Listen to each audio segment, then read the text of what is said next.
Observability and SRE Part 18. This episode has 13 questions. For each question, take a moment to think through your own answer before I share a strong approach.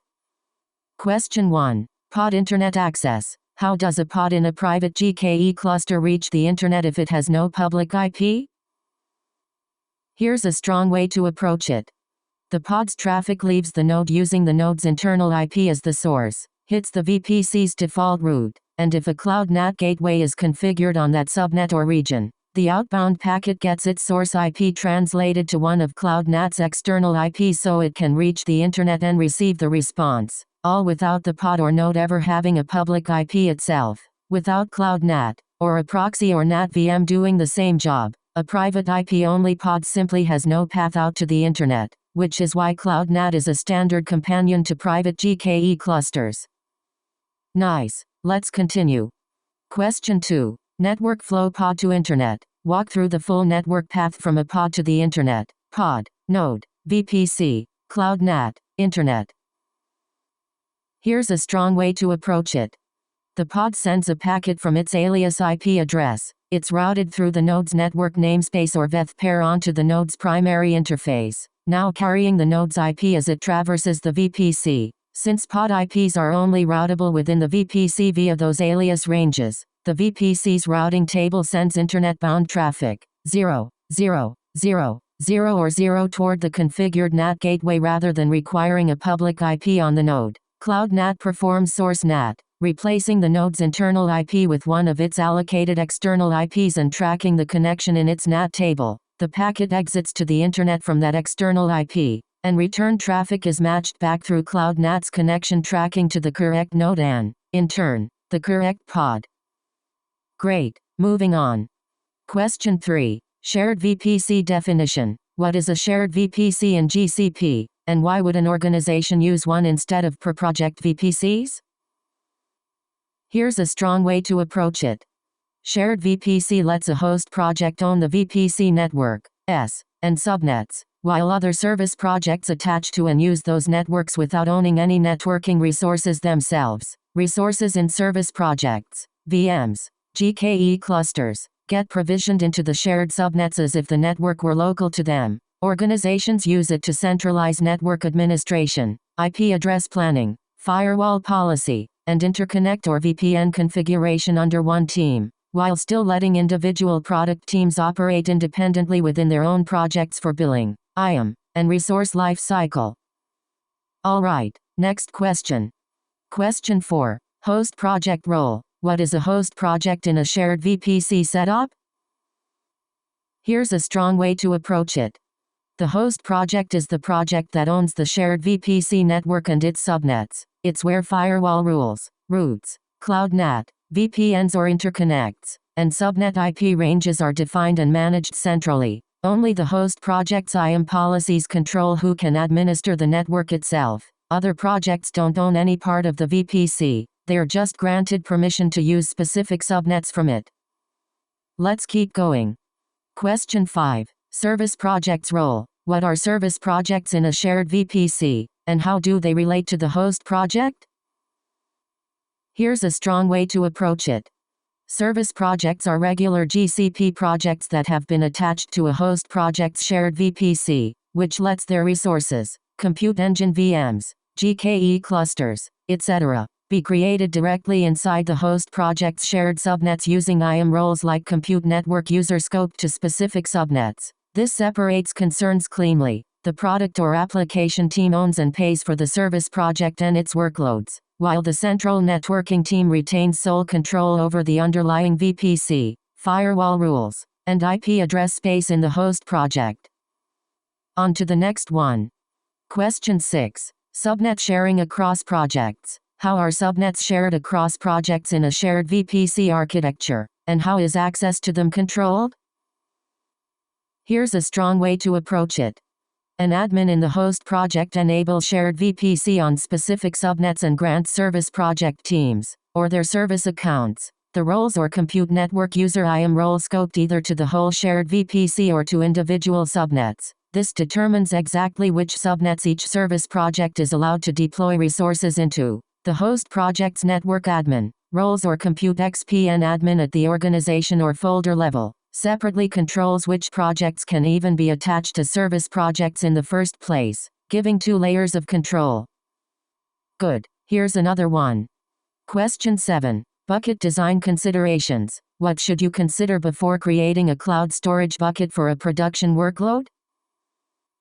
Here's a strong way to approach it. Key decisions up front. Location or region. Single region for lowest latency and cost versus multi-region or dual region for availability and cross-region serving. Storage class matched to access pattern. Standard for hot data. Nearline or cold line or archive for infrequent access. And access control model. Uniform bucket level access is the recommended default over fine-grained ACLs. Beyond that, naming must be globally unique. IAM least privilege bindings rather than public access. Versioning or retention or object lifecycle management rules for cost control and compliance. Encryption, Google managed by default, or CMEK if required, and org policy constraints that block accidental public access. Nice. Let's continue. Question 8. Storage classes. What are the different cloud storage classes, and how would you choose between them? Here's a strong way to approach it. Standard is for frequently accessed, hot data with no minimum storage duration and the highest per GB storage cost but no retrieval fee. Nearline is for data accessed roughly less than once a month, 30-day minimum storage, small retrieval cost. Cold line is for data accessed roughly less than once a quarter, 90-day minimum, higher retrieval cost. And archive is for long-term backup or compliance data accessed less than once a year, 365-day minimum, lowest storage cost, highest retrieval cost and latency. You can also use autoclass or object lifecycle management rules to automatically transition objects between classes as their access pattern ages, instead of manually picking one class up front. Great. Moving on. Question 9. Uniform bucket level access. What is uniform bucket level access in cloud storage? Here's a strong way to approach it. Uniform bucket level access disables per object ACLs entirely and makes IAM policies the single source of truth for access control on that bucket. Every object inherits the same bucket level IAM permissions rather than potentially having its own conflicting ACL. This is the recommended default because it's simpler to audit and reason about, and it eliminates the class of bugs where an object is accidentally more permissive than intended due to a legacy or misset ACL. Alright, next question. Question 10. Fine-grained access. What is fine-grained access in cloud storage, and when would you still need it over uniform access? Here's a strong way to approach it. Fine-grained access is the legacy model where both bucket-level IAM and per-object ACLs apply, and effective permission is the union of both. It allows setting different access on individual objects within the same bucket, e.g., making one specific object public while the bucket itself is private. You'd still need it for legacy applications or migration scenarios that depend on per-object ACLs already being in place, but for new production workloads, uniform is almost always the better default. Let's keep going. Question 11. GCS authentication. How do applications authenticate to a cloud storage bucket?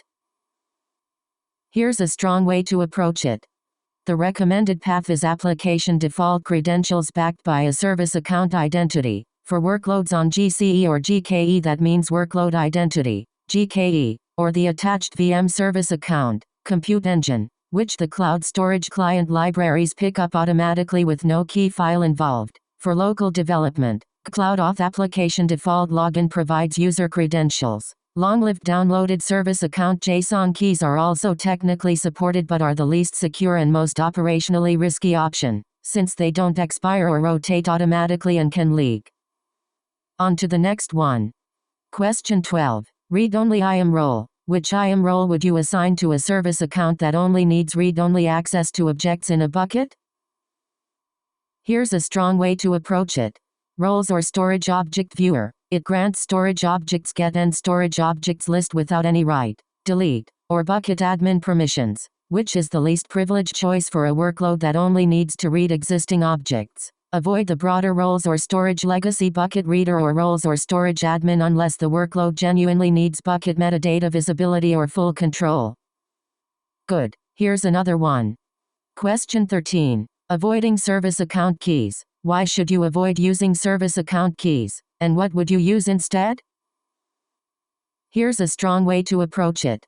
Downloaded JSON service account keys are long-lived static secrets. They don't expire automatically, are easy to accidentally commit to source control or leak in logs or artifacts, and once leaked they are valid until someone manually notices and revokes them, giving an attacker a durable credential with no built-in blast radius limit. Instead, use Workload Identity, GKE, or Workload Identity Federation, for workloads outside GCP, to let workloads impersonate a service account and get short-lived, automatically rotated tokens with no key material ever created or stored.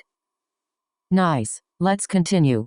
That wraps up this episode. Nice work practicing, and see you in the next one.